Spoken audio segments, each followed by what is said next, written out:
Bonjour à tous les téléspectateurs de DDH TV. Bonne heureuse année à tous. Que cette année 2025 qui commence soit pour chacun et chacune d'entre nous une année de paix pour que chacun puisse mener à bien ses projets pour notre pays.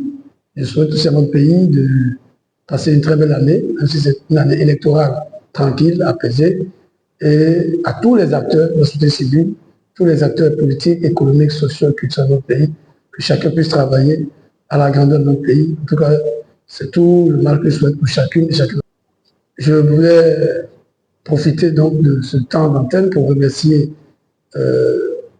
l'équipe de DDH TV qui nous fait l'amitié de nous rendre visite en cette début d'année. Alors pour l'année 2024, si on devait faire un petit bilan, je pense que l'année 2024 a été une année pleine d'émotions, d'intensité, notamment avec notre victoire, la victoire de notre équipe nationale à la Coupe d'Afrique. Ça a été des moments intenses.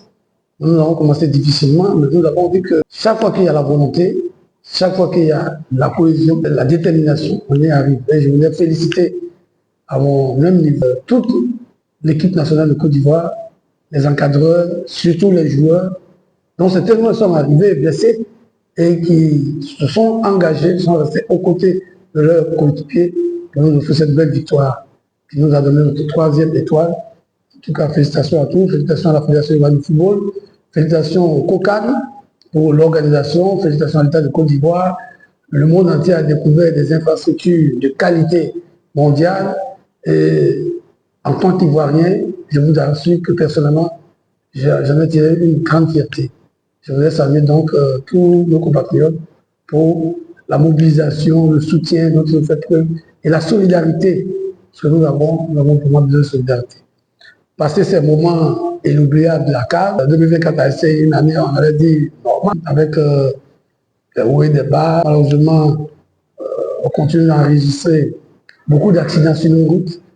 Cela est à déplorer, cela endeuille beaucoup de familles. En 2024, nous avons malheureusement connu beaucoup d'accidents.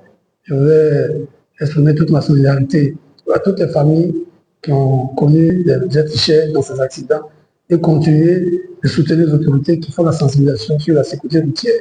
Je pense que c'est un volet important qu'il va falloir développer en cette année 2025 parce que l'objectif de 0 tués sur nos routes doit être un objectif pour chacun d'entre nous. Moi-même, personnellement, il y a quelques années, j'ai perdu ma petite soeur dans un accident de circulation. C'est combien de fois cela est difficile et il faut que chacun travaille à ce que nos routes soient de plus en plus sûres. Pour ce qui est des déguerpissements, cela a été aussi un moment difficile. Même si on peut comprendre la volonté des autorités de mettre fin au désordre urbain, il faut regretter les conditions dans lesquelles les choses sont souvent passées. Heureusement que le gouvernement a repris la main, que les procédures d'indemnisation sont en cours.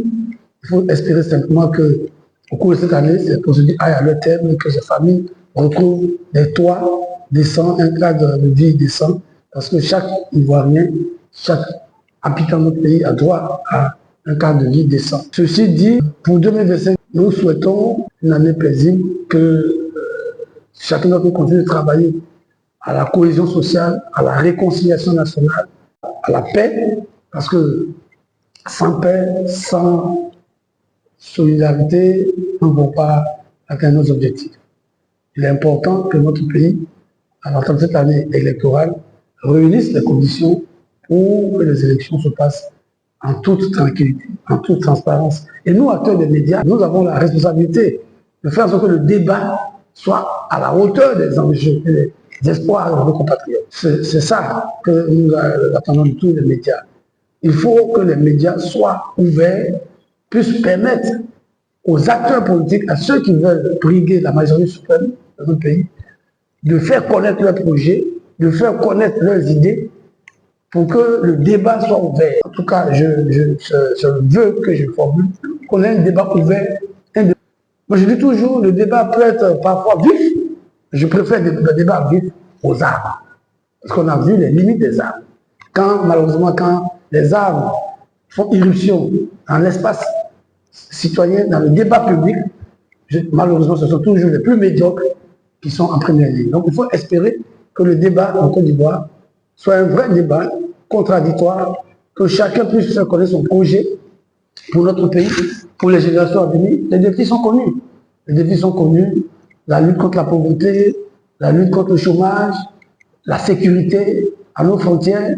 Vous savez que nous sommes dans un contexte régional très difficile où nos pays frontaliers, notamment les pays du Nord, connaissent les regains de terrorisme. Il faut que nos autorités travaillent à assurer la sécurité à l'ensemble de nos concitoyens. L'autonomie des femmes est un volet assez important. Les efforts sont faits, mais il y a encore beaucoup d'efforts, notamment dans la zone rurale. Il faut espérer aussi que tout le programme qui est fait pour réorganiser, retrouver notre couvert forestier soit accompagné, que la lutte contre l'appareil clandestin, qui fait beaucoup de dégâts malheureusement dans nos cours d'eau, soit intensifiée pour que ceux qui veulent exercer ces activités minières le fassent dans le cadre de la loi en toute sécurité et que cela ne puisse pas entamer gravement notre écosystème pour les générations à venir. Les défis sont importants, il faut que chaque Ivoirien joue sa partition, chacun à son niveau. C'est pour ça que je salue l'engagement de DDH-TV pour permettre un débat citoyen ouvert, de permettre à chaque acteur de prendre position, de se prononcer pour que chaque électeur qui ira dans les urnes en octobre 2025 fasse un choix en connaissance de cause. C'est pour ça qu'il faut souhaiter que les conseillers aient des débats sur les injures, sur les fake news, et que les équipes politiques, les candidats, en tout cas tous ceux qui aspirent à diriger notre pays, puissent faire connaître dès maintenant leurs idées, qu'on en débatte, pour ne pas qu'il y ait de quiproquos. Parce que 2025, après pratiquement 15 ans après la grave crise post-électorale et près un peu plus de 20 ans après la crise armée, la rébellion de 2002, la Côte d'Ivoire doit définitivement tourner la page des crises pour se consacrer au développement, à créer des opportunités pour tous ces enfants,